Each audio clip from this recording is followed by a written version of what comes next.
Yes, Kenya. Tamu sana, tamu sana, tamu sana, yes. The question very many Kenyans have been asking for the better part of today, did William Ruto travel all the way to Kirinyaga to launch a sewage water? That video has been trending for the better part of today. That was William Ruto in Kirinyaga County launching Kerugoya Kutu's water supply project. And from that water, you are seeing that's dirty water. It's not a clean water. And it's very unfortunate. A whole president is launching dirty water.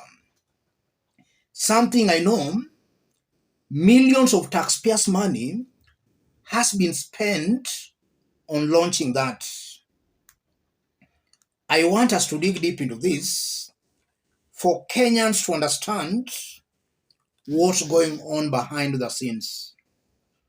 If you are watching us, but you have not yet subscribed, subscribe, give this video a like.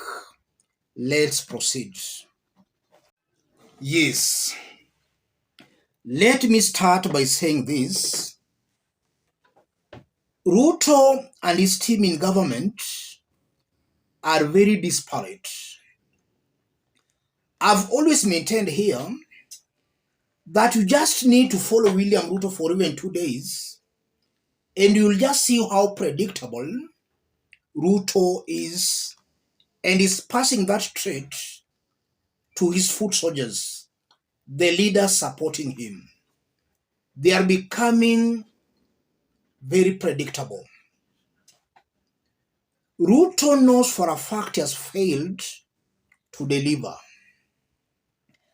And in the past few months, the mountain has been crying out for help because of the high cost of living and the dwindling coffee and tea sector.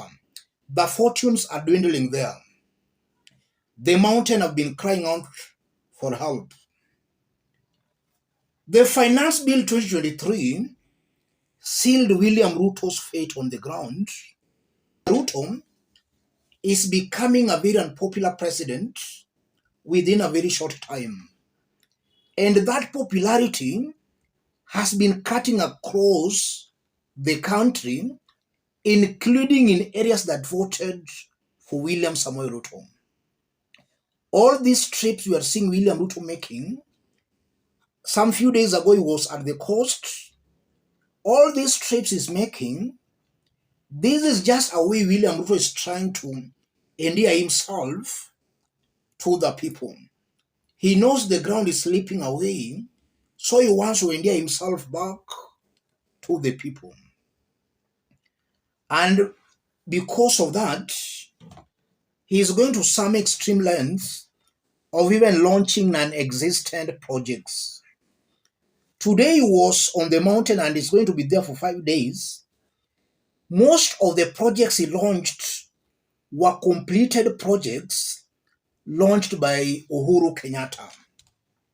So he was relaunching those projects again, exposing that desperation.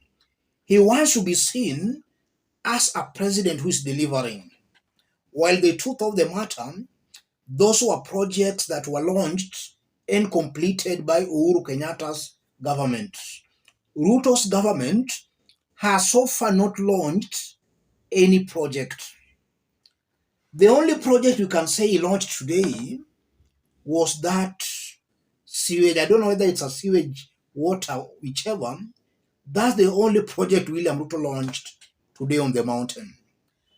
And how can a whole president just go to an area to launch that? That's something that can be done. An MC can do that. Why a whole president? Ruto is very desperate for publicity. He's trying to use all means possible to be seen as working.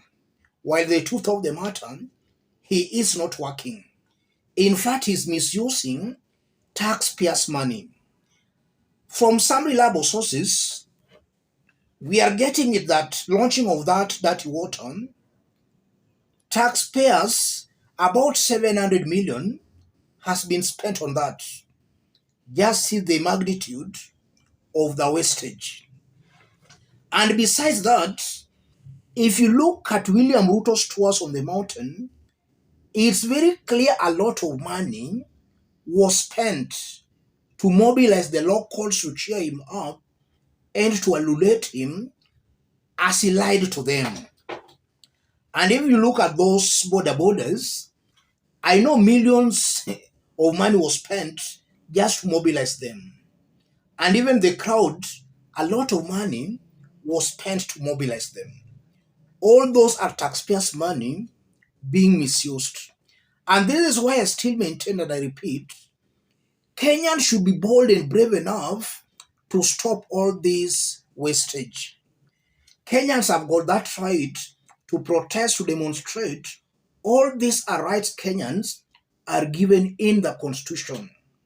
Irrespective of how a brutal, or rather irrespective of how a government can be brutal, Kenyans must continue pushing that government because that's a right Kenyans have. Failure to which Kenyans are going to water impunity. That's exactly what I'm seeing here, ladies and gentlemen.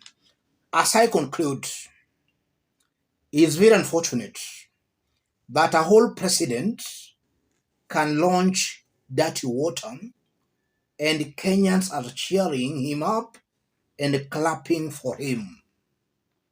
That's very, very unfortunate. And even before I conclude, it's a fact that William Ruto and his team, they don't have any other agenda other than Raila Odinga. Without Raila Odinga, Ruto and his team completely have nothing to tell to the people. That's why listening to him today and those who accompanied him today on the mountain, Raila became the topic. Nitapeleka hii mtu retire bondo. Hakuna handshake, nitawakalia ngumu. Raila stated severally, he is not interested in any handshake with William Samoei Ruto. As a symbol of national unity, why is William Ruto still resorting to such bad ethnic politics of the old, where on the mountain, you just have to paint Raila Odinga or to talk ill of Raila Odinga to endear yourself to the people?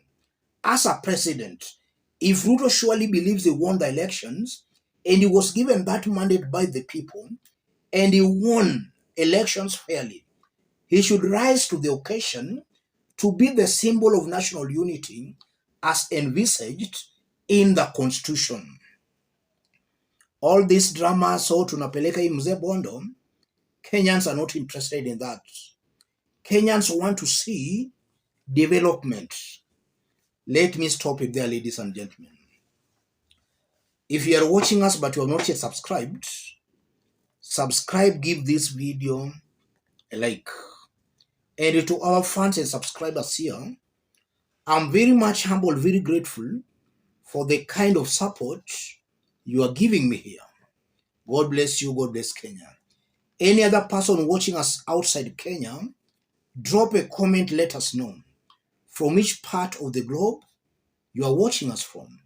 If possible, subscribe, give this video a like. Thank you, God bless you. Tumika kwa mradi huu. Makofi kwa Mheshimiwa Rais. Makofi kabisa wananchi. Maji ndio hayo yanatiririka katika mradi huu ambao umefunguliwa siku ya leo na Mheshimiwa Rais pamoja na naibu wake Rigathi Gachagua.